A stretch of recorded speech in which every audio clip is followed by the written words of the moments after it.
The table was set with juice boxes and paper placemats for coloring. At 28 years old, I was seated between my 6-year-old nephew and a toddler in a high chair. This was my seat at my own brother's wedding. It was a deliberate, cruel, and very public message from his new bride. She wanted to show everyone I was no longer important. She thought I would sit there and take it, a quiet, humiliated footnote to her perfect day.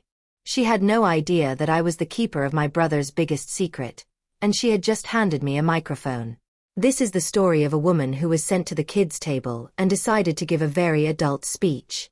If you believe that family history should never be erased, subscribe now and hit the notification bell, because you are about to hear a toast they will never forget. Part 1. The vineyard in Napa Valley was a picture of rustic, Californian perfection. Rows of grapevines, heavy with fruit, stretched towards the golden hills under a sky of impossible blue. The air smelled of sun-baked earth and expensive perfume. This was the wedding of the year, or so my new sister-in-law Jessica had been telling everyone on her meticulously curated social media for the past 12 months. My younger brother Ben, the man I had practically raised, stood at the altar, looking handsome and nervous in his custom-tailored suit. He looked over at me and gave me a small, watery smile, a flicker of the little boy I knew, and my heart ached with a love so fierce it was almost painful. I was not in the front row. I was not even in a designated family row. After the ceremony, during the cocktail hour, I couldn't find my name on the elegant, calligraphed seating chart. I finally found the wedding planner, a woman with a perpetually stressed expression and a headset. "Oh, Sarah," she said, her eyes refusing to meet mine. There was a little last-minute adjustment. "You're over here." She led me away from the main tent, with its string lights and tables draped in white linen, to a small, separate table set up on the lawn under a less-than-majestic oak tree. It was a small, round table, set with brightly colored plastic plates and a centerpiece made of lollipops. My name card was wedged between a sippy cup and a coloring book. It was the kids' table. The humiliation was a physical sensation, a hot flush that crawled up my neck. I looked back at the main tent and saw Jessica watching me, a tiny triumphant smirk on her face before she turned back to her adoring guests. This was not a mistake. This was a message, delivered with the precision of a surgeon and the cruelty of a tyrant. It was a public declaration that I, the woman who had been the central pillar of my brother's life, was now being demoted to the level of a child, an afterthought at my own family's most important event. I saw Ben, my sweet, weak, beautiful brother, glance over at me with a look of pained apology before Jessica possessively took his arm and led him away. He was letting this happen. I sat down, my knees shaking, as my nieces and nephews, all under the age of 10, began to find their seats. They were sweet kids, and it wasn't their fault. But as my 6-year-old nephew started explaining the rules of a video game to me, all I could feel was a profound, arctic cold spreading through my veins. For 20 years, I had been the adult. I had signed the report cards, I had paid for the braces, I had held him when he cried. Jessica had known him for 2 years. And in one brutally effective gesture, she was attempting to erase my entire history. I looked at the program. Speeches will follow the main course. A slow, dangerous idea began to form in the icy stillness of my heart. She wanted to treat me like a child? Fine. But children are known for being brutally honest. Will this heartless insult lead to a shocking karmic reckoning? This story of a hidden truth is just getting started. If you're hooked by this story of karma, subscribe now so you don't miss the next chapter. Part 2. Our family was not a Napa Valley fairy tale. It was a story of tragedy and survival, forged in a small working-class suburb of Sacramento. When I was 18 and Ben was just 8 years old, our parents were killed in a multi-car pileup on the I-5 freeway. We were orphans in an instant. I was about to start my freshman year at UC Berkeley on a full scholarship. I gave it all up. I became Ben's legal guardian. I got a job as a bookkeeper, I took online classes at night, and I raised him. Our parents had left a modest life insurance policy, a sum that seemed huge to me at the time. I didn't touch it. I put it in a series of conservative long-term investments, vowing that it would be for Ben's future, for the life our parents would have wanted for him. I poured my entire youth into that boy. I was his sister, but I was also his mother and his father. I was the one who taught him to ride a bike, who helped him with his homework, who sat in the front row at his high school graduation with tears streaming down my face. When he got into USC, I was the one who helped him pack, my heart breaking with pride and sorrow. I finally finished my own degree and built a successful career as a child psychologist, a path I had chosen, I realized, because my own childhood had ended so abruptly. My entire life was defined by my sacrifice for him. Then Ben met Jessica. She was everything we were not. Her family was new money from the OC, real estate developers who had struck gold and were eager to display their wealth. Jessica was their masterpiece, a woman who treated life like a branding exercise. She was beautiful, ambitious, and utterly obsessed with appearances. She saw Ben's quiet, steady nature and his handsome, classic good looks and saw a perfect accessory for her own life story. She also saw his past, his connection to me and our working-class roots, as a liability, a stain on the perfect image she wanted to project. When they got engaged, they came to me with their vision for a perfect wedding. A vision that came with a six-figure price tag. Ben was a high school history teacher. He didn't have that kind of money. "Don't worry," he had told me in private, a flicker of shame in his eyes. "I have a plan." His plan, as he later revealed, was to tell Jessica that a tech investment he had made years ago had finally paid off. The truth. He wanted to use the life insurance money. Their money. I had held it for him for 20 years, and this was what he wanted to use it for. Against my better judgment, I had agreed to release the funds to him. It was his money, after all. But I had made one thing clear. This is the last of them, Benny. This is the last gift from Mom and Dad. He had promised Jessica it was his own success. And that lie, that secret we shared, was the foundation upon which her entire perfect, expensive wedding was built. What is this hidden secret that could change everything? Part 3. I sat at the kids' table, a forced brittle smile on my face, as the main course was served. For them, salmon with gold leaf and a microgreen salad. For us, a plate of surprisingly decent chicken nuggets and French fries. The humiliation was relentless and multisensory. The conflict raging within me was a hurricane. A part of me, the part that had been a mother to Ben for 20 years, wanted to protect him. To endure this, to swallow the pain, to not ruin his perfect day. He was my brother, my boy. How could I deliberately hurt him? But another part of me, a part one hadn't realized was so strong, was screaming for justice. This was not just an insult. It was a calculated act of erasure. Jessica was not just seating me at a different table. She was assigning me a new, lower status in the family she was building. She was making it clear that the woman who had sacrificed everything for her new husband was now irrelevant. The obstacle was my own deep, abiding love for Ben. It was a shield he had used, and his wife was now using, to deflect any and all accountability. I tried to catch his eye. I saw him glancing over, a look of profound, miserable guilt on his face, before Jessica would say something in his ear, and he would turn away. He was a willing prisoner. He had made his choice. He had chosen the beautiful, shiny illusion over the messy, complicated truth of his own history. He had chosen her. The conflict was no longer just about me versus Jessica. It was about the truth versus the lie. And I was the only person in the room who held the deed to both. The staff, the waiters, the wedding planner, they all avoided my gaze, their faces a mixture of pity and professional terror. Their silent complicity only fueled the cold fire burning in my gut. I was not going to be the sad, pitted sister. I was not going to be a ghost at my own family's feast. Will a secret from the past turn the tables? Part 4. The ticking clock was the speeches. According to the program, the best man would speak, then the maid of honor, and then the floor would be open for any other family or friends who wished to share a toast. It was a casual Californian approach, but it was my window. I had maybe an hour. A small, validating subplot unfolded at my table.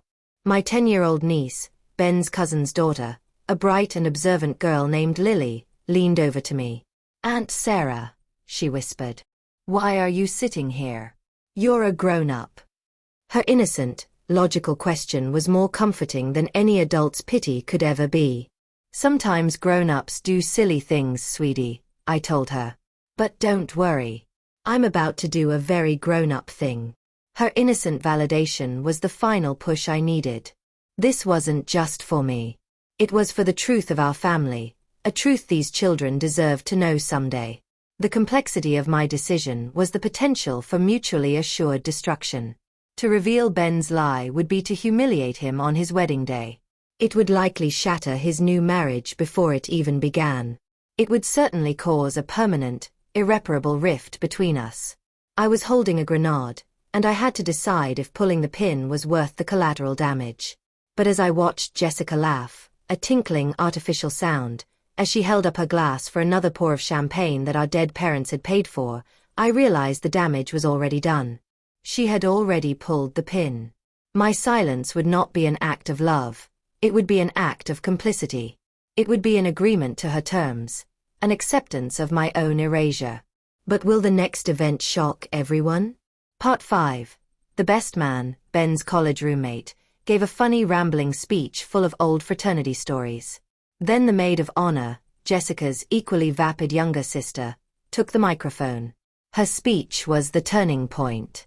It was a gushing, 10-minute tribute to Jessica's incredible strength and fierce independence. "I have always admired my sister's drive," she said, her voice dripping with saccharine sincerity.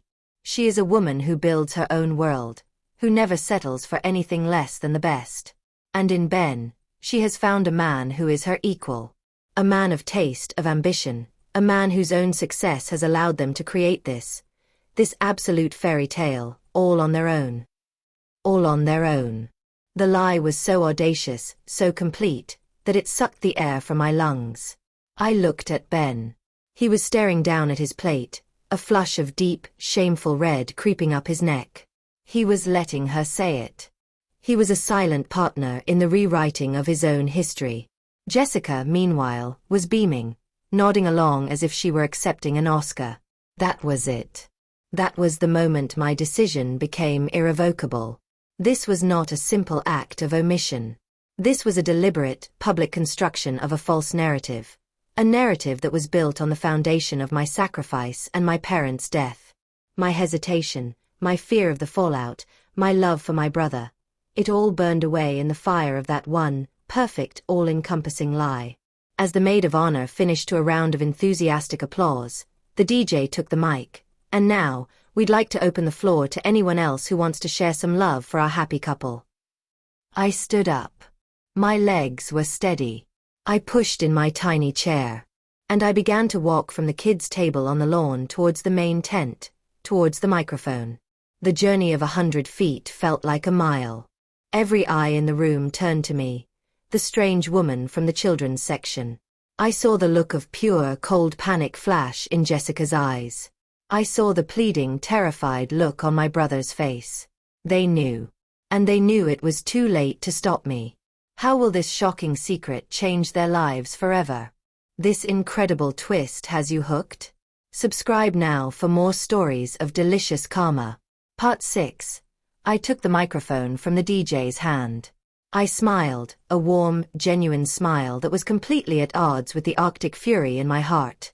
"Hi everyone," I said, my voice clear and steady, amplified by the speakers throughout the vineyard.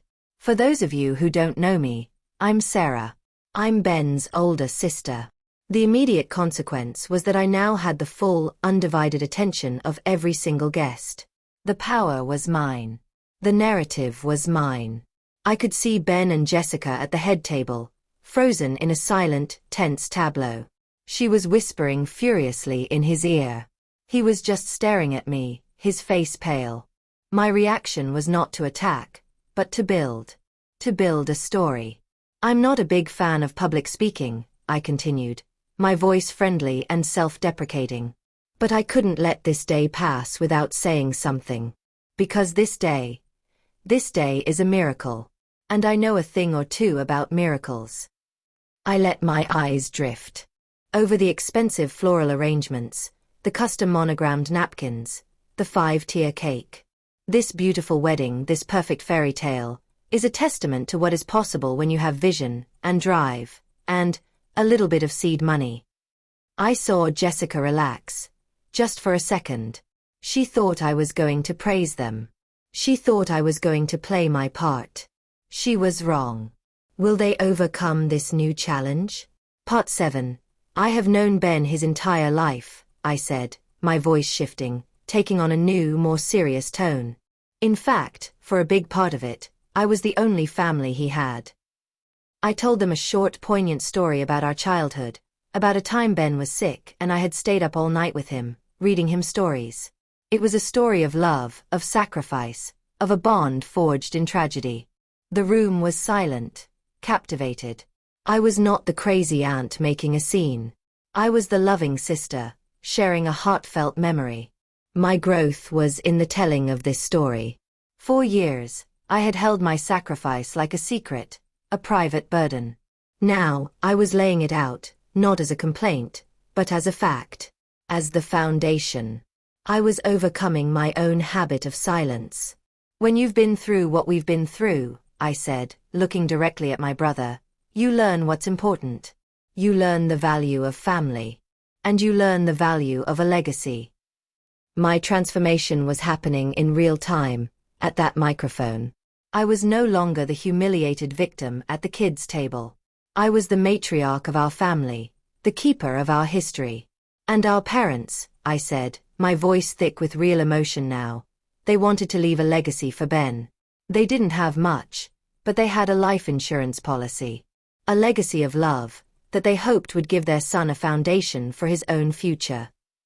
I looked around the room, at the beautiful, perfect, expensive wedding. And Ben, I said, my voice full of a complex, painful pride. You have certainly built something beautiful on that foundation. But what awaits them in the next confrontation? Part 8. The air in the tent was electric. The guests were leaning forward, hanging on my every word. They knew this was no ordinary wedding speech. At the head table, Jessica's face was a mask of stone, her knuckles white as she gripped her champagne flute. Ben looked like he was about to be physically ill. The lie, his successful tech investment, was being slowly and methodically unraveled in front of all of his new, wealthy friends and family. I was preparing the audience for the final, devastating reveal. I had laid the emotional groundwork.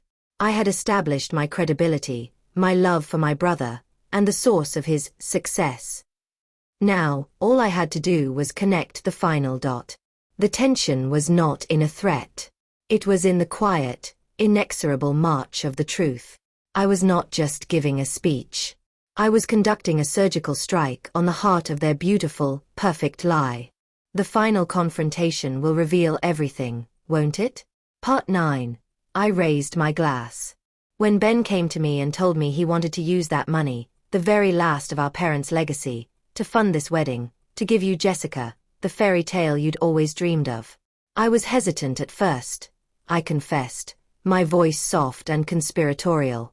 A low murmur went through the crowd. But then he told me how he was going to explain it to you, I continued, my eyes locked on Jessica's.